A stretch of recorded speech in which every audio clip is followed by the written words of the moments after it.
I just ran out of time to put notes on everything.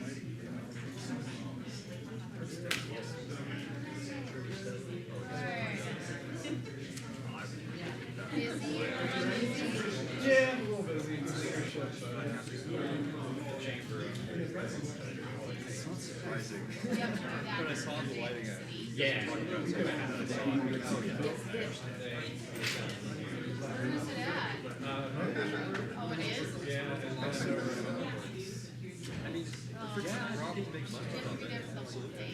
No, half day. That's what I just said, half day. yeah, then they go to the county. I just don't like organizing events type things. It annoys me. I don't like it. There's too many things to worry about. Yeah, that's true. Since I've done it.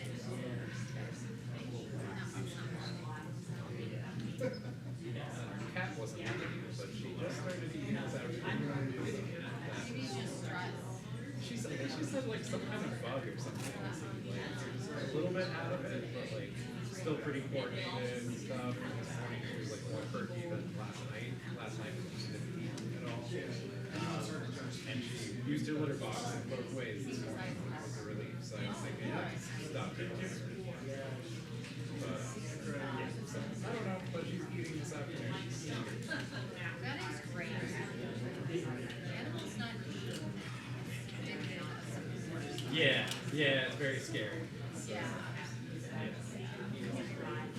So it seems like it was probably just some kind of bug or something. Or like, I assume cats also get like sick randomly, or like something that doesn't agree with them, or they. I imagine so. Exactly, yeah. But yeah, she wouldn't even eat her treats or whatever. So. Yeah, that's not. Don't you have like sisters? Yeah, they're sisters from the same litter. Yeah, yeah. Tux and 40 mixes. They are adorable. Are those Me and Bea had 5. There's only 2 of those left at this point. Yeah. Yeah. So, yeah, that was tough. And then like after we split, I think 3 of them died in about a year. My old cat, her old cat, and then one of the younger cats. Very weak.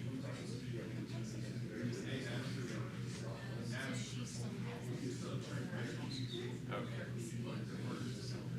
I'll tell her.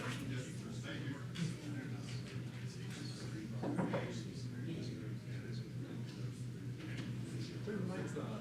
Hey, I was trying to hear it. Thank you. So we'll get started. With our Yeah, accidentally. Oh, that's good. working meeting, we're going over the agenda for Thursday.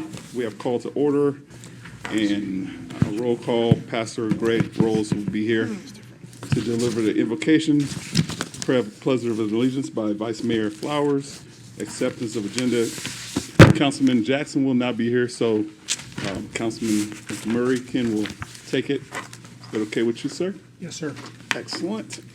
And we have our awards and presentations. I was about to call you Colonel Deaver, Deputy Chief Deaver. That's the other one. That's the other one, yes, sir. So we have the firefighter of the year. Yes. Excellent. All right, excited for that. City manager report, ma'am. Oh, thank you, Mayor McCaw, members of council. Chuck returns today from vacation, so he will be here on Thursday night. I will not be here on Thursday night. I did want to share, I know he'll have a report for you. I did want to share that around noon, the state announced that there is a budget deal, and the governor and the legislature have agreed.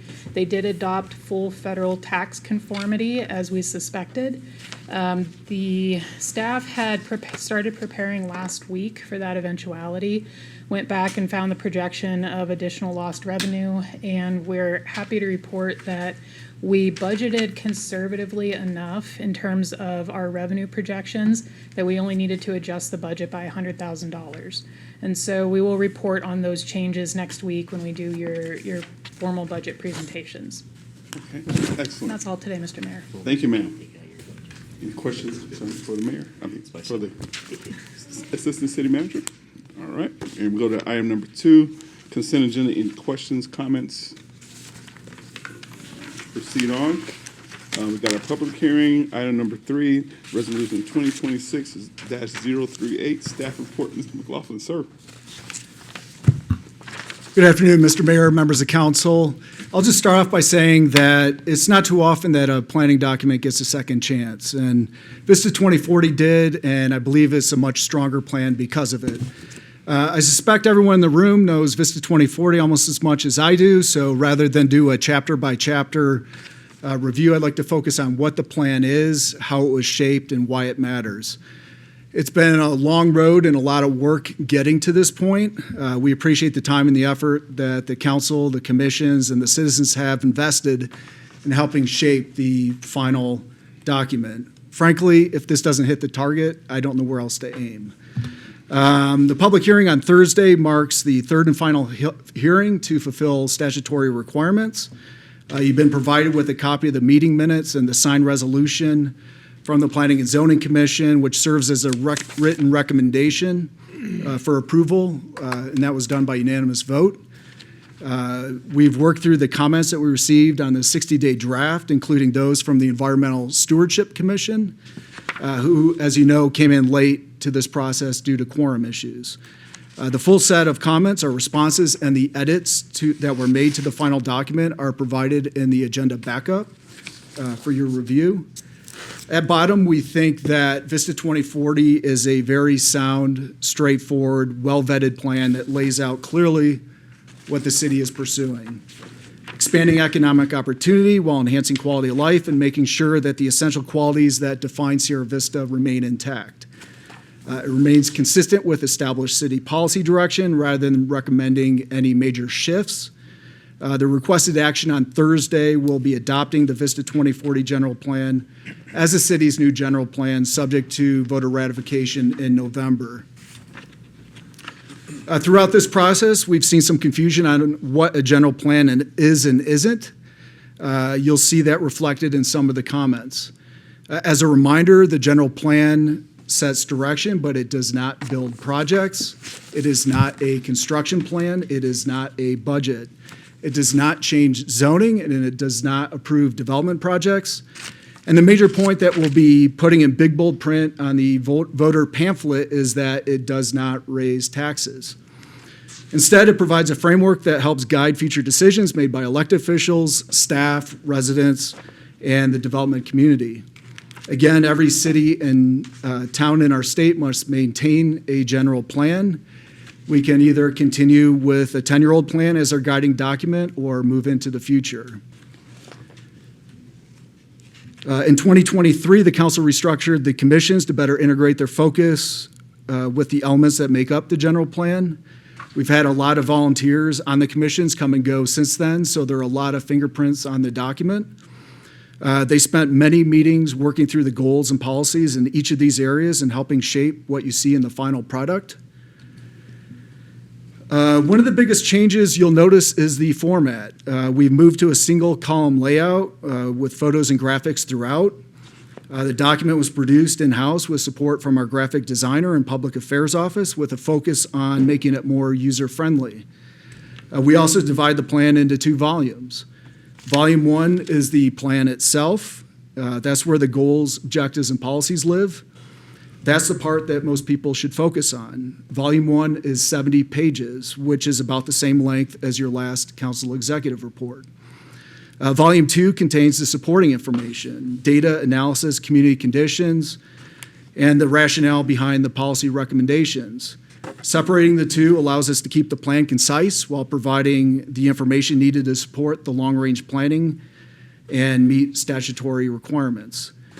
Every comprehensive master plan that I've worked on during my 30-year career has some heft to it. Adam and Elizabeth have played a key role in helping translate a lengthy planning document into something residents can more easily grasp. These efforts have been instrumental in improving public awareness and understanding of Vista 2040. Finally, this wasn't built from scratch. It builds on decades of work by prior councils, commissions, staff, and residents. We retained what still worked, updated what needs updating, and organized it in a way that better reflects Sierra Vista today. One of the themes we consistently heard through the public engagement process is residents value what Sierra Vista's is, again, its small town character and want to preserve what makes this community special. The population projections shown here indicate that the city's long-term growth potential is expected to be relatively modest and manageable.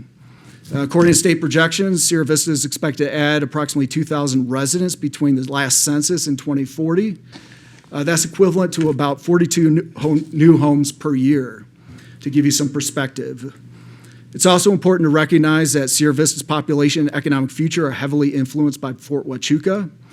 As the region's largest employer and economic driver, changes to military missions, civilian employment, and federal investment at Fort Huachuca can have a significant impact on local population trends, housing demand, and economic activity. The bottom line is that Sierra Vista functions as a mature community. The focus on this plan is not accommodating rapid growth or large-scale outward expansion. Instead, it emphasizes strengthening existing neighborhoods and commercial areas, reinvesting in infrastructure, and maintaining the high level of amenities that differentiate us from other cities around the state.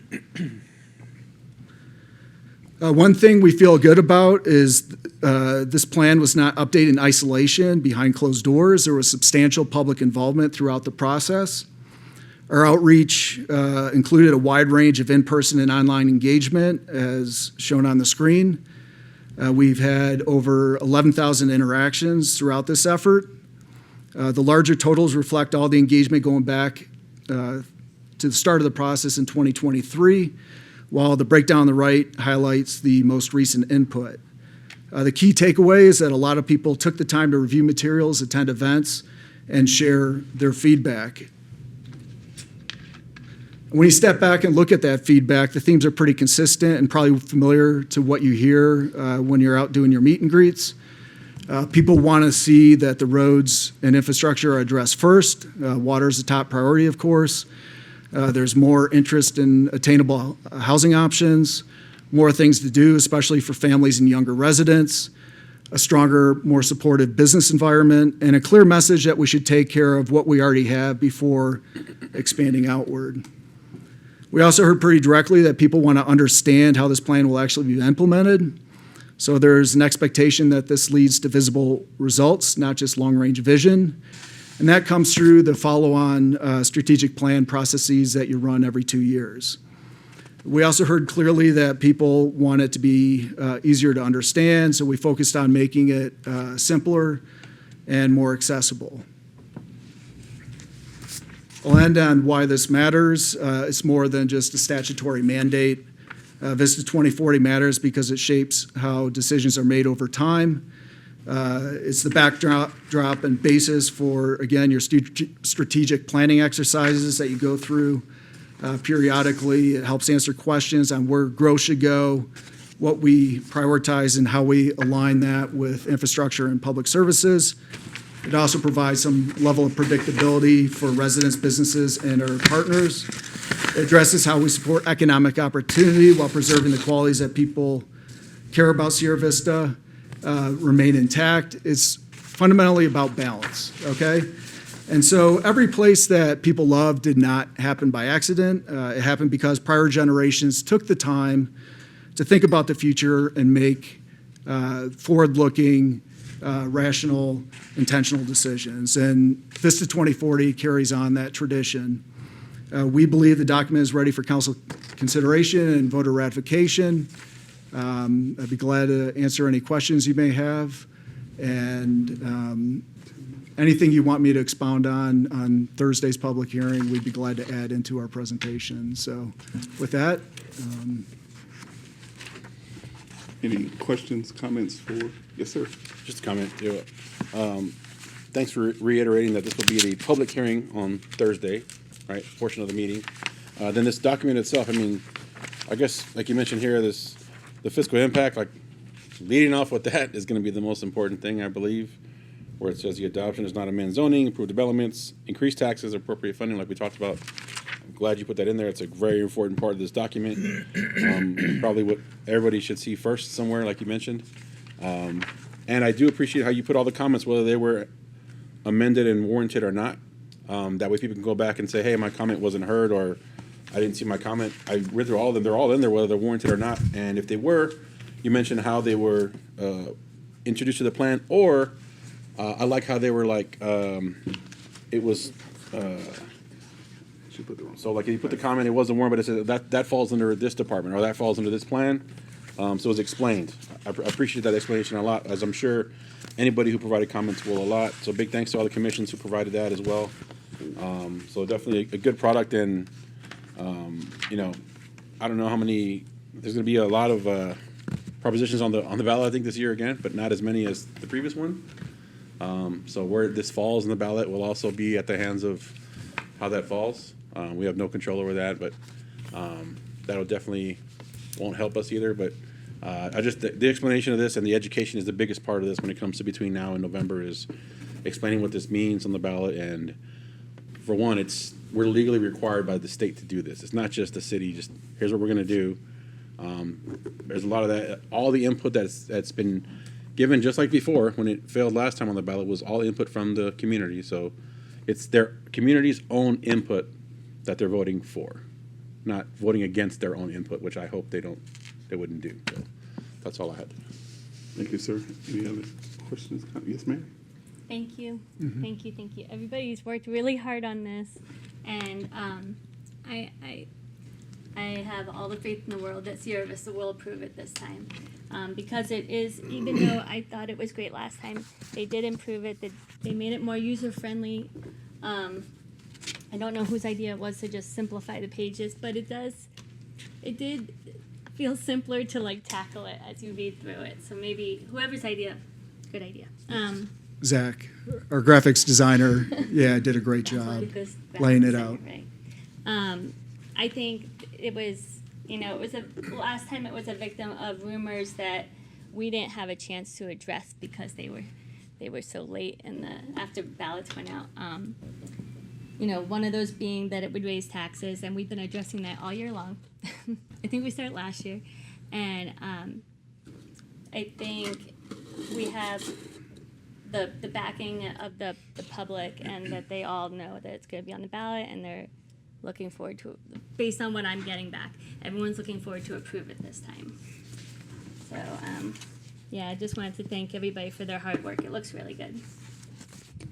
Any more questions, comments? Yes, ma'am. Yeah, I appreciate the presentation and seeing how hard everyone's worked through this whole process.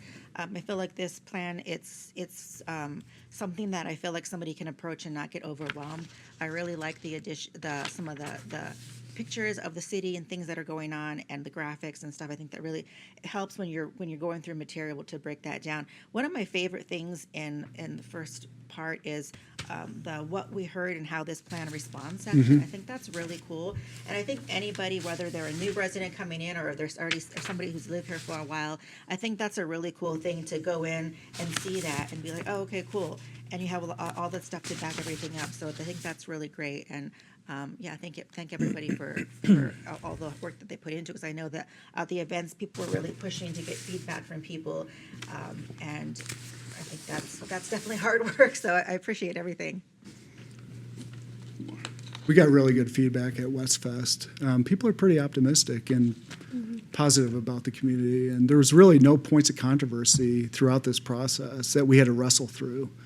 I think we have pretty good consensus in this community on our future direction. Excellent. Sir?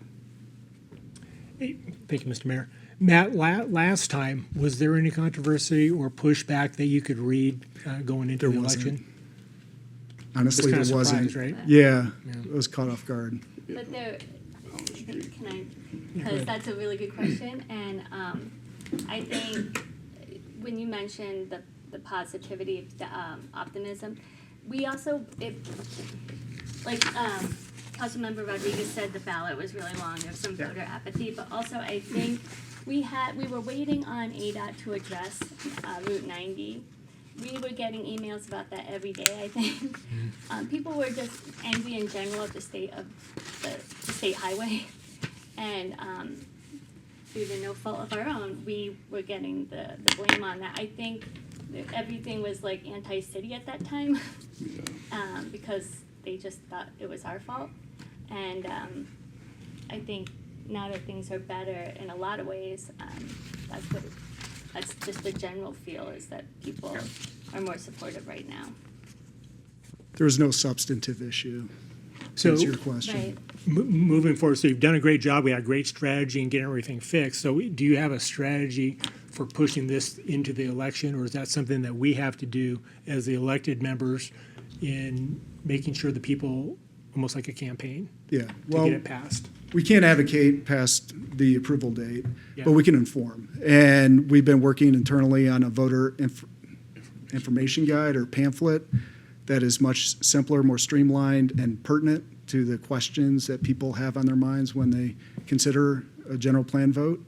And so I think there'll be some improvement in that regard. Okay. And then as well as the PIO pushing out information about the plan as they have, much like the budget book, where they kind of just spoon feed the public on different elements of the plan and what it lays out in a digestible format. Okay. Any others? I think Sure, yes. the number that I saw was 37 propositions that are going to be on the ballot this year, so it's a lot. 37 propositions, and we're last. So it doesn't help us. So are we right below, so last time we were right below 2 tax initiatives. So do we have insight into that? I don't think so. But normally, education stuff is right above us, Yeah. so So if they're going for another bond, we could be right below. if people are in the no mindset You're correct. when they're above us, I don't know, just thinking the causes, but it doesn't help us when there's so many propositions on the ballot. But I'm optimistic as well. We've done everything we can. It's just an education piece between now and then. Like you said, it's up to us. I mean, as elected officials, to be when we're talking to people. Hey, 2040 is, it's your comments. It's from you, from the public. So we hope that you would support it. Obviously, everybody's going to vote the way they're going to vote, but and obviously, like, I appreciate all the campaigns going forward. Just like there's going to be a lot of people out there for their different propositions doing campaign stuff, saying, support this proposition because of this. Whether they're going to have booths or whatever that's going to be, it's going to look like. I appreciate all the business cards that you guys have made for us to give out. That have the QR code that explains it. That has other information out there. Those are very easy to pass out. If somebody asks about it, here it is. Scan it with your phone, and there's all the information. That way you can vote smartly and be informed. Can we have like yard signs and stuff like that, or is that not, that's kind of the limit that we're not allowed to do from the city perspective? Oh, like they do for the Yard census. signs? Like, You can't spend any city resources, including your own time, advocating for a yes vote, no. Okay.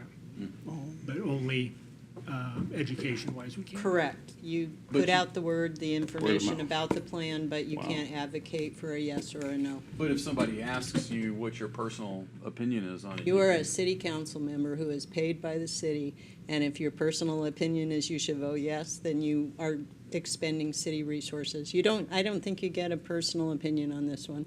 Okay. I think another important point to emphasize is that we won't be without a general plan. We'll just be with a 10-year-old general plan. I mean, 2014 is the same year the iPhone 6 came out. It'd be like having an iPhone 6 without a software update for over 10 years. I mean, it's time. We're overdue. We'll still have a general It should plan. be on the sign. Yeah.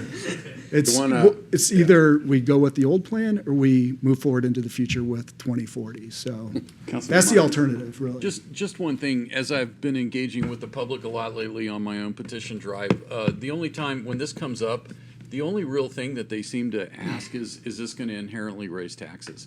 So if you are offering guidance to the PIO for, maybe just, if there's any way that you can drive home the fact that this is not going to inherently raise taxes, There'll be that seems to be the only thing that I can determine in my interactions with the city is, will it raise taxes? And that was my concern before I joined council, was, before I became educated on it myself, was would it raise taxes? And I think that if we can educate the city that it doesn't inherently raise taxes, that would go a long way. It'll be prominently noted in the voter information pamphlet and the ballot language. Thank you, sir. Appreciate it. Okay, thank you. Thank you. And we'll go to our item number 4, Resolution 2026-039. Staff report, Chief Heiser, sir. Good afternoon, Mayor and members of council. This particular resolution, I'm requesting approval of our next iteration of the Operation Stone Garden grant. This particular grant we've been involved in now for several years, and it pays us overtime, mileage reimbursement, including ERE reimbursement, so that we can deploy in the major corridor, usually the Highway 92 corridor south of town, conducting interdiction activities on overtime. So with this particular next iteration of the grant, it will pay $113,580 in overtime reimbursement. That includes an additional $61,163 in employee-related expense, and that includes reimbursement for the public safety personnel retirement pension liability, as well as reimbursement for mileage up to $18,760 for a total grant amount of $193,503. That's higher than our last iteration. It's because we've been involved and we've been actually very productive and successful with this particular grant. And I wanted to share with you some statistics from this last year, what we did with this grant. Besides, our proximity to the border and what we went through, for the last 4 years with failure to yield and human smuggling impacting safety here, there are a lot of secondary benefits to being out and visible, working high visibility traffic enforcement details out in the Hereford area. And I apologize. I know council. We get a lot of inquiries as to why members of the Sierra Vista PD are outside of the city jurisdiction. This impacts our safety in our community when it comes to traffic on that corridor. So just last year we had 272 Stone Garden deployments that resulted in 732 traffic stops and 301 citations issued. We also prosecuted 99 criminal cases and seized 30 vehicles. We had 4 pursuits as a result of these deployments. We seized 2 firearms, seized currency in the amount of $340, and we also seized 9.8 grams of fentanyl off the street and 91.14 grams of methamphetamine off the street during these deployments. So some of this are narcotics, drugs, illicit activity coming into the city that we're heading off using these Stone Garden deployments. So we plan to continue these deployments, usually in coordination with Cochise County Sheriff's Office, Highway Patrol, and so it impacts traffic safety, which is a hot topic. I'm sure you guys have seen it. Traffic safety is an opportunity for us to do some traffic enforcement because somebody driving at 92 in Ramsey is also driving in the city. And it's really that corridor, as well as the failure to yield, to being able to stop those smuggling vehicles prior to getting into congested parts of the city where it's a lot more dangerous. And so we've been using this Stone Garden money to do deployments where we can stop human smuggling vehicles before they get into the city. And again, that's directly related to safety. So very productive. And so with that, I'll answer any questions. Thank you, sir. Any questions, comments? Yes, sir. Go Hey, ahead. what's ERE? ERE is employee-related expenses.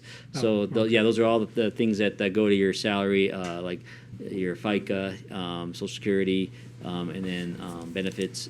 So it's the reimbursement for those. Would this apply, say you had employed your reserve officers and brought them on to one of these? So, no, it would not. Councilmember Kilmurray, our reserve officers don't get paid anything. Oh, they don't? No, they do this for Never mind free. then. Yeah, so they actually do it for free. Oh, okay. Yeah. And then the other one was, okay, so this obviously straddles fiscal years. Yes. Is this already baked into the budget for last year and 27? Yes. Okay. So we really can't break out this particular grant on either budget, right? I mean, we tried to could look do for the a, number, we yeah. could do a, it's one It's of not our, necessary, but Okay. it's already baked into the budget though, right? yes, and we could do a reporting if you did want like actual, but. Okay. So, yeah, and just dovetailing with that, we carry over certain amounts in the grant budget if we know it spans 2 fiscal years, and then always budget for the next fiscal year in the grant budget process. So it's covered no matter what fiscal year it falls in. So we have an expectation of this money re-arriving every year, right? No, every year we renew it. It's always a different amount. Oh, it's always, it is a different amount? Different amount every year. Okay. Different amount based on what they give us or different amount based on what we ask for? Both, actually. We Okay. typically ask for about $100,000, and then what's available to us and what we think we can work as well. So staffing levels have also driven this. If we knew back when we had the lower staffing level, we just couldn't ask for work, so we knew we couldn't do as many deployments. As our staffing has gotten better, you're seeing we're asking for a little more money because we have more deployments. Okay. So if you were to assist the sheriffs in a low card chase, just off the cuff, it just happened, it wasn't a planned exercise, would you charge this, this line? If it was The work being done during that chase, the mileage and employee? no, not time? necessarily, and I'll tell you why. That's just day-to-day business. Oh, okay. These have to be pre-planned deployments where they sign up in advance for the deployment. Sometimes we even give them directed areas because Border Patrol will give us areas they want us to focus on. And so they need to, and then they have mandatory reporting after each deployment. That's how we get these stats. So it's a separate, we really partition that out. Now, what we do a lot of are joint details with the sheriff's office. They kind of target exactly what you just said, but we make sure those are officers on overtime. When they're doing that, they're not on overtime. It doesn't become reimbursable through this grant. They're on regular duty Yeah, time. okay. Thank you. Yep. Appreciate it. Thank you, Mr. Mayor. Oh, no problem, sir. Any other questions, comments? Okay, thank you, sir. And item number 5, resolution 2026-040, staff report, Chief Heiser. Thank you, mayors and members of council. With this particular grant, I'd like to go back in time a little bit, explain how we got here, because what I'm asking for essentially is approval of a grant that's going to reimburse us for an asset that we already own and possess. So back in 2025, our community response team detectives were working a joint fraud investigation with Homeland Security Investigations. Homeland Security Investigations actually takes on quite a bit of fraud work because it expands multiple jurisdictions. These fraud rings they sometimes go overseas, they go over state lines, they require quite a bit of computer forensics and search warrants, but we sometimes hit roadblocks if we're not working with our federal partners on these fraud cases, because we have a lot of victims here in this community that become victimized with fraud, yet the perpetrators, the true perpetrators that need to be apprehended are in another state or somewhere else, and usually there's a lot of multiple layers of the fraud activity that complicate it. So we work a lot with our federal partners. HSI is one of those. So back in 2025, we were working a fraud case where a local business, someone was attempting to purchase an ATV fraudulently online, and in order to carry on this investigation, we purchased an ATV so that we could perpetuate the investigation and allow the ATV to lose our control and follow it. So HSI worked with us on this case, and after that conclusion of the case, HSI said, if you have a need for this ATV, we'll reimburse you for it. So we do have a need for this ATV. So we acquired the ATV. The case was over. It ended up not being used as evidence in the case. So essentially, we used our investigative funds, which are general fund money, to purchase this ATV back in 2025. We've been using it. We have it in possession. It's actually a very useful tool for us, so that we're saving on wear and tear of our trucks and vehicles when we're going out in the fields, checking homeless encampments, doing some other work out in rougher terrain that we have here in the city. HSI wanted to kind of fulfill their commitment to reimburse us for this. The funding source they originally offered through slot funds fell through, so the HSI supervisor is offering us reimbursement for this through access of HIDA funds, and that's what this particular grant is. This particular grant is actually, the grantor is the city of Tucson, who is the pass-through for the HIDA funds, high-intensity drug trafficking area funds, for this type of activity. Now, in order to be eligible for this reimbursement, we needed to commit that this particular asset, the ATV, will be available to our regional SWAT team, which then makes it eligible under the Southern Arizona Major Investigations Team. And so, which we will do. We will use that for this. So with that said, we are applying for this grant to get reimbursement for an asset we already purchased last year. With that, I'll answer any questions. Any questions? Yes, sir. Just a comment, could it also be used for Stowe Garden then, out in that area? Absolutely, it absolutely can. And I'll give you a perfect example of one. Sometimes we get these pursuits that go off the highway, and we're going to be tracking somebody. This would be perfect application of that. Okay, thank you. Do we have a trailer or something that can transport it wherever it needs to go? We do. We have access to trailers for just that purpose. Actually, the fire department has helped us in the past. We've had some trailers. Public Works has some trailers. So yes, we do. Okay. Excellent. Any more? Thank you, sir. Thank you. Appreciate it.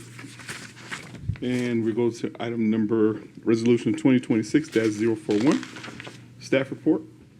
Oh, Mr. Selena, are you on?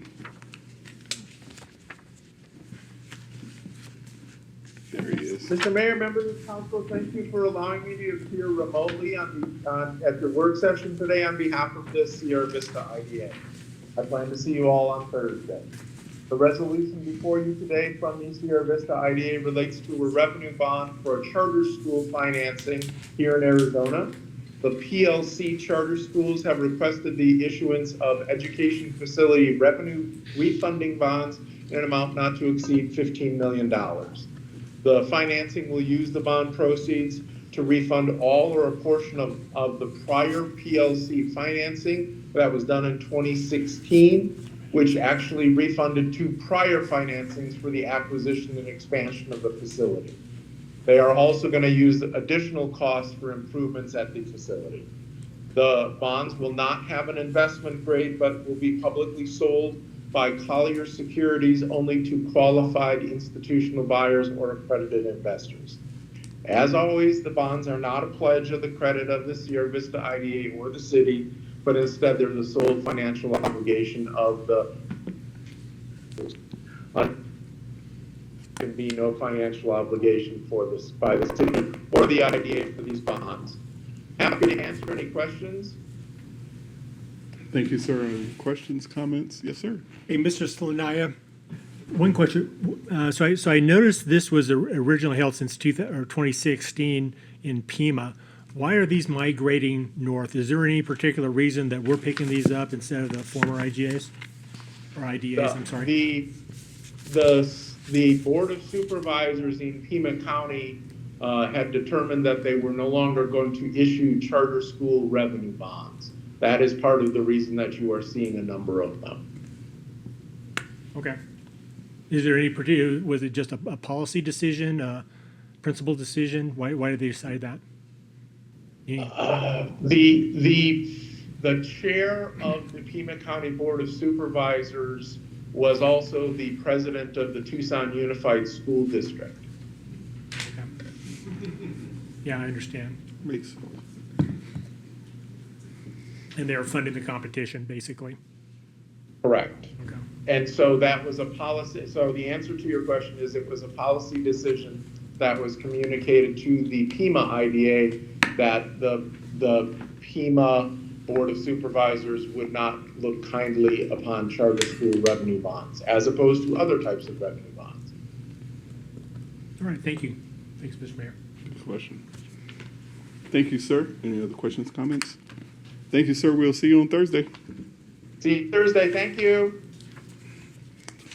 And we'll go to item number 7, Resolution 2026-042, Staff Report. Mr. Williams, sir. Hello, Mayor, members of council. It's good to be with you. I feel like I've been stretched a little thin the last few weeks, and so it's good to be with you today. I bring before you probably not the most exciting item, but it's an item that I feel is appropriate and beneficial to the city ultimately. And you're all familiar with the background. In September 2024, the city acquired the golf course. As part of that, several improvements have been placed on the golf course. One of them is the driving bay. The driving bay has been lighted so it can be used at night. And you are all aware that some of the neighbors who live along the outer edge of the golf course to the north and to the west of the driving bay were not happy with the lights. Two of these neighbors, Joseph and Karen Flynn, went to the length of going to an attorney in Tucson, having that attorney review the city's lighting code and other things.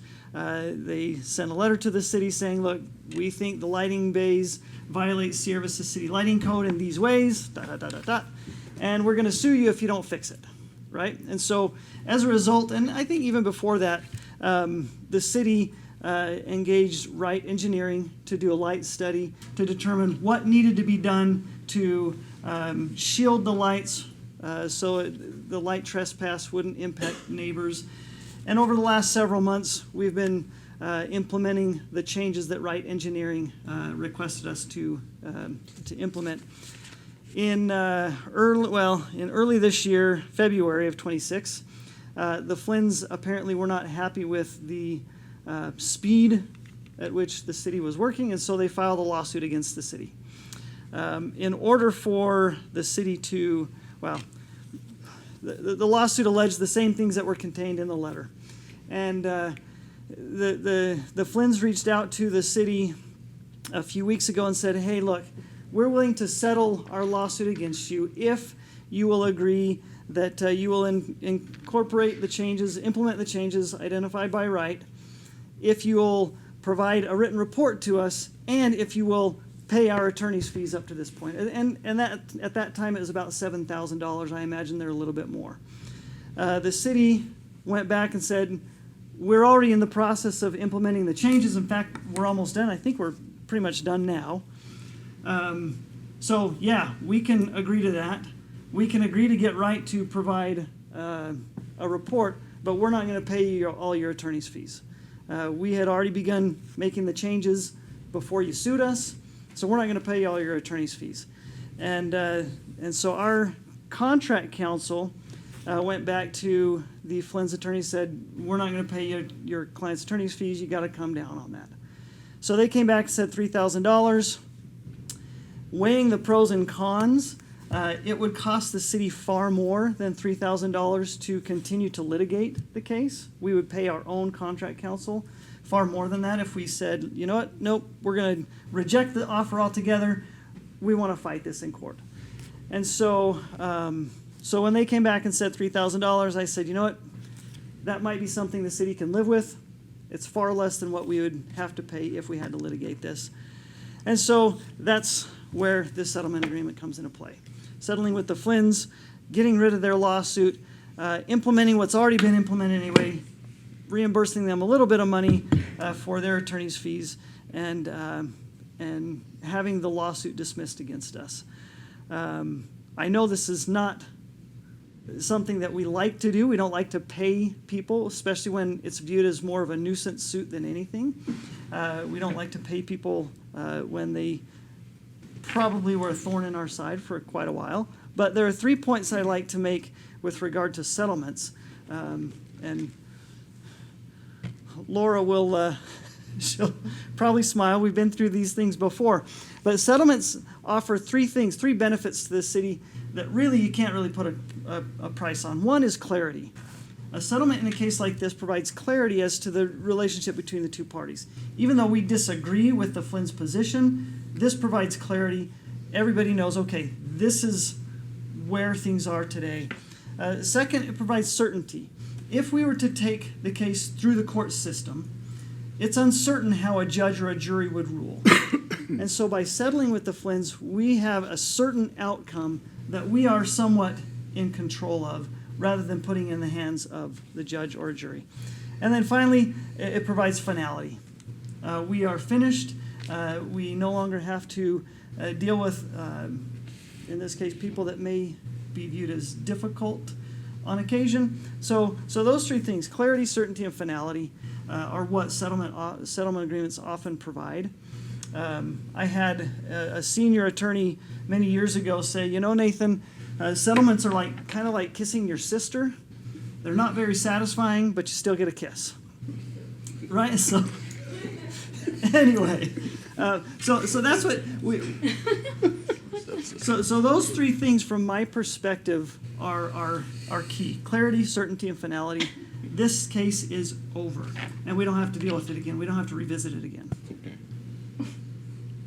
So I'd be happy to answer any questions. Thank you, sir. Any questions, comments? Yes, sir. Is there some sort of clause in there that they can't bring this back up? Yes. Yeah. Okay. Yeah. Yes, sir. Yes, sir. So I'm going to disagree with Mr. Williams there. Settlements are the price of government behaving badly. This has been going on for a year. It's something that probably could have been resolved with a rheostat and turning down those lights. I went to their house. I sat there. Yes, they're shining in my backyard. It's not in compliance with city code. City insisted it did. Then they insisted that, you know what, we're the city, so the city code doesn't apply to us. And then what actually got the Flynn's to move down, I had a conversation with Karen this afternoon. What got them down to the $3,000 mark was the fact that they are concerned that the city would actually change the code and all this would become moot. That was their concern, and why they agreed to $3,000. It's actually their legal fees, as Nathan said, is more than $7,000. It's closer to $9,000, and if they had to push forward with this, it'd be closer to $10,000. And like I started this out with, this embarrasses me, and I'm somewhat of an anti-government person in general, and particularly when the government disregards a citizen's rights, a resident's rights. And from the very beginning, we could have resolved this, I think, very simply. We could have done, I think, even a much simpler solution, but we're actually going to have a more expensive solution. It cost us two expensive engineering reports. Nathan, there's another part after we do the fixes. It has to be inspected again, right? Yes. Yeah. I didn't get a chance to read the final settlement before the meeting, so this is going off what Karen told me. So we have two expensive engineering reports. We have the hardware fixes that we have to pay for. We have hard feelings with the resident. It's not just her, it's the people on their street. Some of the rest of the residents on the street say, you know, Karen, I understand you don't like it, but you know they backed off because they didn't want to go through a year-long process of going through the notice of claim against the city. And then, so on Thursday, I would like to vote no, and I encourage you guys to vote no, to actually push this back, pay their legal fees, and then end this. There's legal, illegal, there's liable, not liable, and there's right and wrong. And in my view, the city wronged these residents. And I think these are people who have resources and the ability to push back against City Hall. Not everybody in the city does. What if this were a residence, a compliance issue over on the West End? And those people, they really have no recourse. And so now I wonder, how does the city, how do we treat those from the compliance division? How do we treat those people who really can't push back against us? So now we have somebody who had the resources, they had the wherewithal, they had the time to push back on the city, and I think we should reject this right now, push it back, pay all of their legal fees, and then put this to bed. Thanks. Thank you, Mr. Mayor. Thank you, sir. Any other? Yes, sir. I just wanted to thank the people that have been working this for a while, whether it's city staff, golf center staff, the employees that work at the golf course, their patience. I know they've had like lasers shine in their face and things like that, which is not okay. And people coming and kind of harassing them while they're trying to just do their job at work. So their patience, I just want to thank them. And all the work that's been done back and forth with the different kinds of shielding and different options that we've tried, from settings going to different levels. There's been a lot of that involved. So just wanted to thank them for obviously their patience and everything that they've tried on their end to make this right, as employees, as whoever they work for. So I just wanted to thank them for doing all that work to try to be part of the solution. That's all I have. Thank you, sir. Another question? Yes, sir. Mark, I'd like to counter something you said, laser harassment against the employees. That wasn't the Flints. So we shouldn't conflate other things that did happen, complaints about noise, other, what I think we do agree are superfluous complaints. But that's not attributed to the Flints. They didn't do that. She came in, had a civil discussion with us. She did start to nitpick us after we slow rolled her, and I say we as a city are slow rolled because it's taken a year. So let's not conflate other issues that happened with the golf course with this particular case. Well, I think it has to do with the same issue. It all started when we moved to when the golf range opened up. So I'm not saying it was not that from their residents, obviously different residents, but it's something that the employees have been having to deal with a lot of things because of that. So. And they're just trying to do their job. They're just trying to make some money by working. That's all I'm trying to say. Excellent. Any other comments, questions? Yes, ma'am. Nathan, could you, I don't know if you had this available, but the timeline of like her first initial complaint, and then when we responded to her that we were looking and we were getting that study done, and then do you have an idea of when those things occurred? So I remember all the emails, but I don't remember. Right, and I don't have an exact time frame. It was late last summer, early fall. We received the notice of claim about that time. At that time, it was in August-ish, August-September timeframe, that we commissioned the light study to see what needed to be done, if anything, because we didn't know if the lighting that had been installed actually needed to be addressed. We didn't know if this was a sensitive neighbor or if it was something that we should be looking at fixing, right? Right. And so from September through November-ish, if I recall correctly, we worked with Wright and we began implementing changes, including the flashing, the shielding, and other things. And as Mr. Kilmurray has identified, we've gone back a couple of times just to make sure everything we've done meets our code and satisfies the neighbors. And Councilmember Kilmurray said that we at some point said the code doesn't apply to us. When did that happen? So I don't know. Right, because it that. didn't happen. And Okay. no, we never said that. I don't think I don't think any one person said that on behalf of the city, or there was no collective agreement that we don't care. And I think it's evident that we did care by the actions we took, and we kept her informed the entire time. I see this lawsuit as frivolous. If it fails, I would vote not to give her a penny. Sir. Okay, so when that was said, it was in the executive session that I asked for, because remember, I was Legal very new. mention. What? You can't say that. Yep. You said it didn't happen and nobody said it, and Right. that's when it happened. And You cannot say that, man. no, I really am not interested at all. You made an accusation that I made that up, when in fact, for a fact, it happened in that session. Bruh, you cannot say that. Yes, Stop we it. can. No, stop, stop. I can remind mayor, members of council, that discussions that occur in executive session are confidential. There are legal penalties for those who reveal things that occurred in executive session. And I'll just remind you of that. Yes, sir. And if somebody Yes, sir. takes offense at, or believes that inappropriate things have been revealed as to what happened in executive session, there are remedies available to individuals who can file a complaint Yeah. based on that. Let's cut that, because we don't, let's cut it. Just encourage you to review the minutes or the recording. Oh, I We are- recall. We are cutting it now. We're moving forward. Next is going to be our call to the public. Comments from the council. We go to Bravo, reports on recent trips, meetings, and future meetings. They're all mine, aren't they? All right. They're my commissions.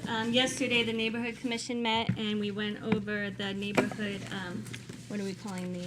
Neighborhood plan. The first neighborhood plan, Bella Vista neighborhood. And, the first, they're gonna try to tackle one every year.